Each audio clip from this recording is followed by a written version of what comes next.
Hey programmers, welcome to my channel Tarun sir. So guys, इस video में मैं आप लोगों को बताऊंगा जावा में स्ट्रिंग क्लास के बारे में। तो बेसिकली हम लोग स्ट्रिंग क्लास का एक क्विक इंट्रोडक्शन देखेंगे। देन उसके कंस्ट्रक्टर्स को हम लोग देखेंगे, कौन कौन से कंस्ट्रक्टर अवेलेबल है, और फाइनली उसके मेथड्स को हम डिस्कस करने वाले हैं। गाइज, इस वीडियो में बेसिक इंट्रोडक्शन रखेंगे, फिर आने वाले अलग अलग वीडियोस के अंदर मैं आप लोगों को अलग अलग मेथड जो है वन बाय वन बताता जाऊंगा, जो कि हमारे लिए इंपॉर्टेंट है, मोस्टली काम में आते हैं। सारे मेथड्स नहीं, बट जो मोस्ट इंपॉर्टेंट मेथड्स है वो हम इंडिविजुअल वीडियोस में इसके बाद में डिस्कस करते जाएंगे। सो गाइज, देखते हैं सबसे पहले स्ट्रिंग क्लास क्या है। सो सबसे पहले हम लोग देखते हैं स्ट्रिंग क्लास के डिक्लेरेशन को, कि स्ट्रिंग क्लास किस तरह से डिक्लेयर की गई है। तो स्ट्रिंग क्लास की अगर हम बात करें तो इस तरह से ये डिक्लेयर्ड है हमारे जावा डॉट लैंग पैकेज में। Basically public final class string extends object implement serializable comparable and char sequences.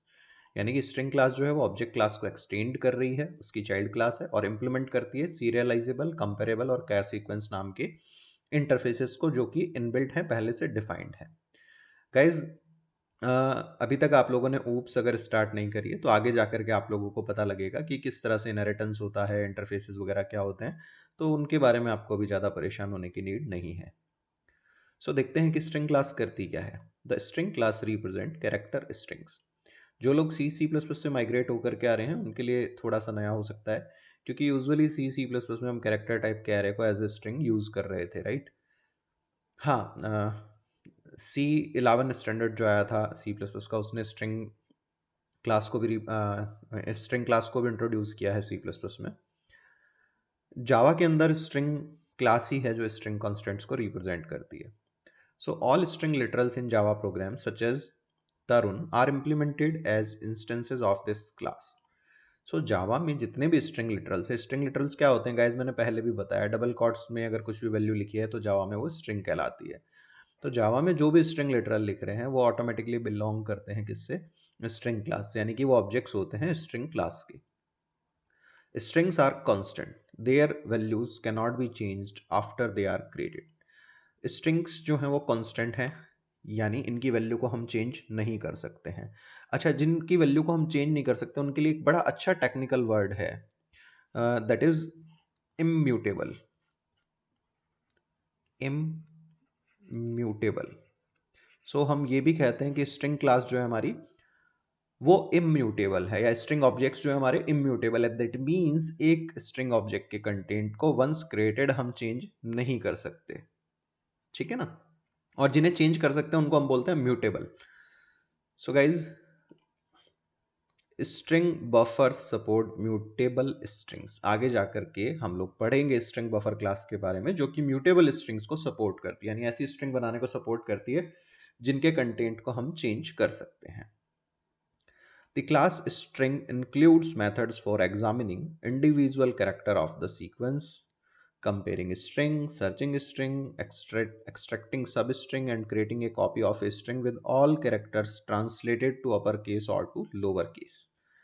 So जो string class है वो हमें ऐसे methods provide करती है जिससे हम individual characters को टेस्ट कर सकते हैं, स्ट्रिंग्स को कंपेयर कर सकते हैं, स्ट्रिंग के अंदर सब स्ट्रिंग की सर्चिंग कर सकते हैं, स्ट्रिंग से किसी एक पार्ट को एक्सट्रैक्ट कर सकते हैं, स्ट्रिंग की कॉपीज बना सकते हैं, या फिर हम स्ट्रिंग्स की ऐसी नई कॉपीज बना सकते हैं जिसमें स्ट्रिंग कंटेंट के इक्वलेंट अपर केस या लोअर केस के लेटर्स हो।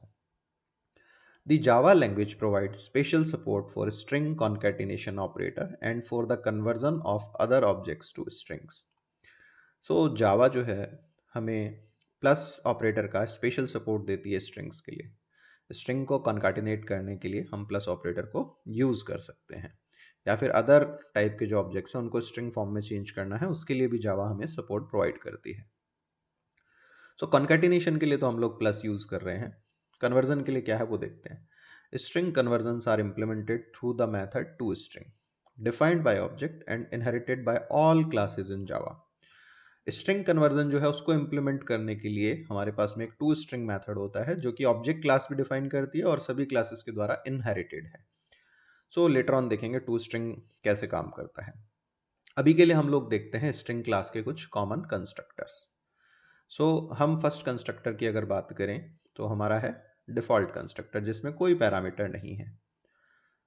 ये करता क्या है, it initializes a newly created string object so that it represent an empty character sequence. ये हमारा एक नया स्ट्रिंग ऑब्जेक्ट बना देगा जो कि एम्प्टी कैरेक्टर सीक्वेंस को रिप्रेजेंट करता है। सो गाइज लेट्स सी ये काम कैसे करता है, इसको कोड करके देखते हैं हम लोग। मैंने सबलाइम टेक्स्ट शुरू किया और जावा फोल्डर पे मैंने क्लिक किया एंड गाइज मैं सबसे पहले यहाँ पे इस फाइल को सेव करना चाहूँगा। एंड कॉमन मिस्टेक जो हम लोग करते हैं वो मैं आपको बता दे रहा हूँ। बहुत सारे लोग क्या करते हैं, स्ट्रिंग डॉट जावा नाम से सेव कर देते हैं फाइल को। अगर आपने स्ट्रिंग डॉट जावा से सेव कर दिया तो फिर हमारी जो स्ट्रिंग इनबिल्ट क्लास है वो इस पर्टिकुलर प्रोग्राम में एक्सेस नहीं हो पाती है। दैट्स वाई कभी भी आप इसको स्ट्रिंग नाम से सेव ना करें, या किसी भी प्रोग्राम को आप अपनी इनबिल्ट जो लाइब्रेरी क्लासेस हैं उनके नाम से सेव ना करें। नाउ गाइज हम लोग इसको सेव कर देते हैं स्ट्रिंग कंस्ट्रक्टर डेमो डॉट जावा। ठीक है गाइज, तो क्लास बना दी मैंने स्ट्रिंग कंस्ट्रक्टर डेमो एंड इसमें मेन फंक्शन बना दिया हमने। हमें स्ट्रिंग क्लास को कहीं से इंपोर्ट करने की जरूरत नहीं, क्योंकि ये जावा डॉट लैंग पैकेज में है। जावा डॉट लैंग एक ऐसा पैकेज होता है जावा में जो कि बाय डिफॉल्ट इंपोर्ट होता है प्रत्येक क्लास के अंदर। फाइन, तो जावा डॉट लैंग की किसी भी क्लास को हमें अलग से इंपोर्ट नहीं करना पड़ता है। सो गाइज इस वीडियो में हम केवल कंस्ट्रक्टर्स को डिस्कस करेंगे, नेक्स्ट वीडियो से हम एक एक करके मेथड्स को भी एक्सप्लेन करेंगे। सो सबसे पहला कंस्ट्रक्टर हम देखते हैं, एम्प्टी कंस्ट्रक्टर हमारा। सो हमने कॉल किया न्यू स्ट्रिंग। अच्छा मैं S1 बना देता हूं। ये हमारी एक एम्प्टी स्ट्रिंग बन गई है।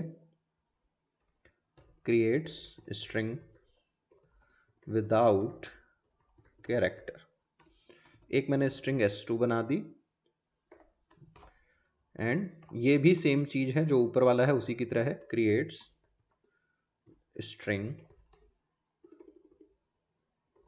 Without character. ठीक है, सो अगर मैं अभी दोनों स्ट्रिंग्स को प्रिंट कराऊं, किसको, S1 को एंड S2 को, तो दोनों ही स्ट्रिंग के लिए हमारे पास में कुछ भी प्रिंट नहीं होगा क्योंकि ये स्ट्रिंग्स खाली हैं।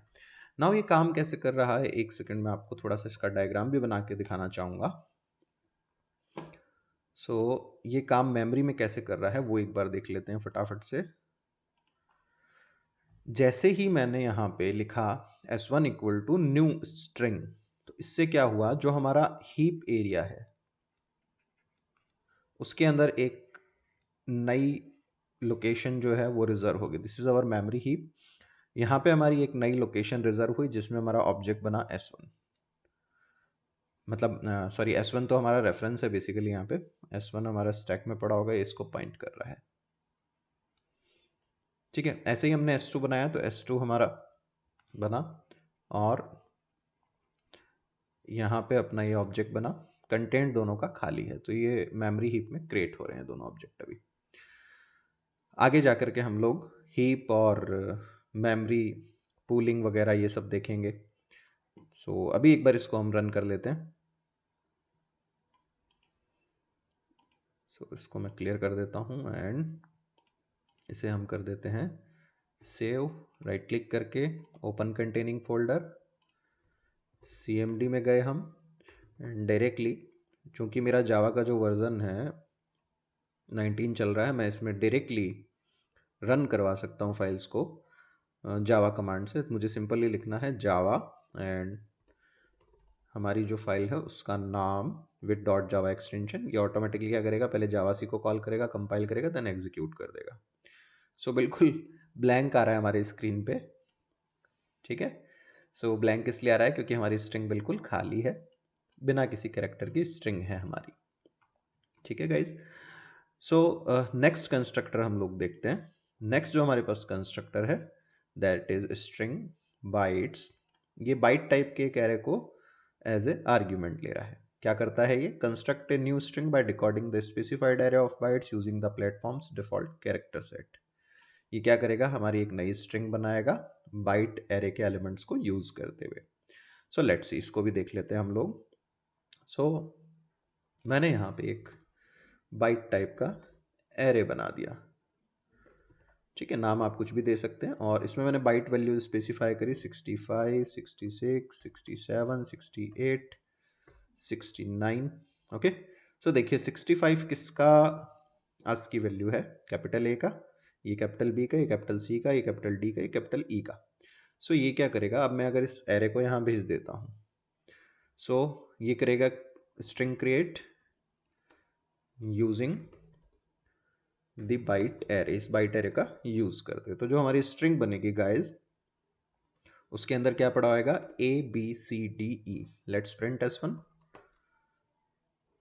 ओके, सेव कर दिया है मैंने, और सीधा डायरेक्टली हम लोग क्या करते हैं, इसे कंपाइल एंड रन कर देते हैं। And this is our ABCD। Okay, got it guys. Now see next constructor हम लोग देखते हैं। नेक्स्ट कैरेक्टर है हमारा स्ट्रिंग, जो कि बाइट एरे को ले रहा है, दो साथ में इंटीजर वेरिएबल ले रहा है, एक है ऑफसेट और एक है लेंथ। तो करता क्या है, construct a new string by decoding the specified subarray of byte using the platform's default charset. इस बाइट एरे को यूज करेगा, लेकिन हमने एक ऑफसेट और लेंथ भी यूज कर लिया है। ये कैसे काम कर रहा है वो देखते हैं। सो लाइक मैंने यहाँ पे दे दिया 70, 71, 72 तक। ठीक है, तो अभी क्या होता, अगर मैं पूरे पूरे इस एरे को भेजता यहाँ पे, तो ये ABCDEFGH तक की एक स्ट्रिंग बना दे रहा है। ठीक है, एक बार रन करा के दिखाता हूं मैं आपको, लेट्स सी। ठीक है, H तक की बना। अब मैं चाहता हूं कि मुझे सिर्फ BCD एक्सट्रैक्ट करके डालना है। So what I can do, मैंने यहाँ पे ऑफसेट स्पेसिफाई किया, BCD मतलब सेकंड इंडेक्स से चालू करना है, मतलब इस पर्टिकुलर एलिमेंट से चालू करना है। तो इसका इंडेक्स नंबर है अपने पास 1, और मुझे कितने एलिमेंट चाहिए, 1 2 3, राइट। तो मैंने यहाँ लिखा 1,3। तो पहले इंडेक्स से लेकर के टोटल 3 एलिमेंट्स हमें दे देगा ये। लेट्स सी।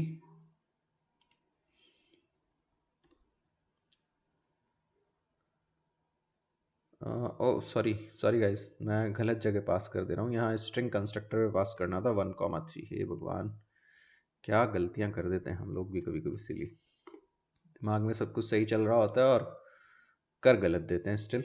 खैर, एनीवेज, सुधारा हमने इस मिस्टेक को, and this is our BCD। तो एक चीज़ आपने देखी होगी, कई बार आपसे भी इसी तरह से गलतियां होती होगी, सोचते कुछ है लिख कुछ और देते हैं, कई बार लॉजिक गलत चले जाते हैं। तो except that, this is a part, हर प्रोग्रामर के साथ होता है, मेरे साथ भी होता है, ऑलमोस्ट सभी के साथ होता है। सो ये हमारे पास थर्ड कंस्ट्रक्टर हुआ। देन फोर्थ कंस्ट्रक्टर अगर हम देखें, तो ये कैरेक्टर टाइप के एरे को ले रहा है। सो गाइज सेम चीज है, ये बाइट टाइप का एरे था, यहाँ पे कैरेक्टर टाइप का एरे है। दैट मीन्स सपोज मैंने ये कैरेक्टर टाइप का एरे बना दिया, और यहाँ मैंने values they the like A, B, C and D। तो हमारी स्ट्रिंग बन जाएगी इस कैरेक्टर एरे को यूज करते हुए, create string using the char array. Fine, so let's compile and run this. So this is ABCD। इसमें कुछ ज़्यादा दिक्कत नहीं होनी चाहिए। नेक्स्ट जो है हमारे पास, अगेन कैरेक्टर एरे लिया है हमने, ऑफसेट और काउंट लिया है। ठीक है, तो ये सेम वैसे ही है जैसे अभी अपन ने बाइट के साथ भी देखा था। नेक्स्ट जो हमारे पास इंपॉर्टेंट है, दैट इज कॉपी करने वाला कंस्ट्रक्टर। तो ये एक स्ट्रिंग को एज ए आर्ग्यूमेंट ले रहा है, और सेम सीक्वेंस ऑफ कैरेक्टर को कॉपी करके नया स्ट्रिंग ऑब्जेक्ट बना रहा है। Let's see how it will work. जैसे हमने यहाँ पे ये S1 बनाया था इससे, और हमने एक स्ट्रिंग S2 बना दिया, न्यू स्ट्रिंग, और यहाँ मैंने भेज दिया S1 को। तो S1 के कंटेंट को यूज करके ये सेकंड स्ट्रिंग बना देगा। ठीक है, तो S1 S2 का कंटेंट जो है वो सेम होगा, बट ऑब्जेक्ट मेमोरी में ये दोनों अलग अलग हैं।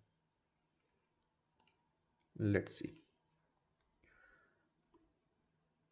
ठीक है, तो अगर आपको ये चेक करना है ऑब्जेक्ट अलग अलग है या सेम है, व्हाट यू कैन डू, आप इक्वलिटी ऑपरेटर का यूज कर सकते हो। S1 is equal to S2। ये कंटेंट को कंपेयर नहीं करता है, ऑब्जेक्ट की मेमोरी लोकेशन को कंपेयर करता है। सो अगेन अगर ये हमें ट्रू देगा, दैट मीन्स सेम ऑब्जेक्ट बने हैं, और अगर हमें ये फॉल्स देगा, तो ये हमें अलग अलग ऑब्जेक्ट बना के दे रहा है। So let's see. So guys यहाँ पे क्या आ रहा है अपने पास, फॉल्स। दैट मीन्स ये अलग अलग ऑब्जेक्ट क्रिएट हो रहे हैं। थोड़ा सा मेमोरी डायग्राम भी बता देता हूँ। सो गाइज जैसे ही हमने ये काम किया, कौन सा, ये वाला, ये वाला, तो हमारा ये मेमोरी हीप, यहाँ एक ऑब्जेक्ट कंस्ट्रक्ट हुआ, ये हमारा S1 पड़ा था, S1 इस ऑब्जेक्ट को डिनोट कर रहा है, इसमें कुछ कंटेंट आ गया, राइट, जो भी है, जैसे अभी ABCD है। देन हमने लिखा न्यू स्ट्रिंग S2, तो यहाँ मेमोरी में एक नया ऑब्जेक्ट बना फिर से, और हमने S1 को पास किया। दैट मीन्स इसमें कंटेंट जो था, ये इसके अंदर जो कंटेंट पड़ा था वो सेम कंटेंट आ गया, यानी कि ABCD, बट इसकी मेमोरी लोकेशन अलग है। और ये किस हैंडल में चला गया, S2 में, यानी S2 नाम से हम इसको हैंडल कर रहे हैं। तो ये दोनों ऑब्जेक्ट अलग अलग है। ऐसा भी हो सकता है कि S2 और S1 सेम ऑब्जेक्ट को डिनोट कर रहे होते। वो कब होता, वो भी मैं एक बार आपको बता देता हूँ। जैसे अगर सपोज हमने यहाँ पे ये काम किया होता, न्यू की बजाय हमने सीधा S1 लगाया होता, तो इस केस में क्या होता, S2 उसी लोकेशन को पॉइंट करता जिसको S1 पॉइंट कर रहा है। सो S2 अब अलग लोकेशन को पॉइंट नहीं कर रहा है। तो S1 S2 कंटेंट तो सेम आएगा ही, क्योंकि एक ही लोकेशन है। S1 बराबर S2 भी ट्रू आएगा, क्योंकि दोनों एक ही मेमोरी लोकेशन को इंडिकेट कर रहे हैं। दोनों जो नाम है वो एक ही ऑब्जेक्ट के नाम है, एक ही मेमोरी लोकेशन के नाम है। लेट्स सी गाइस, इसको भी मैं आपको एक बार कंपाइल और रन करके दिखा देता हूँ।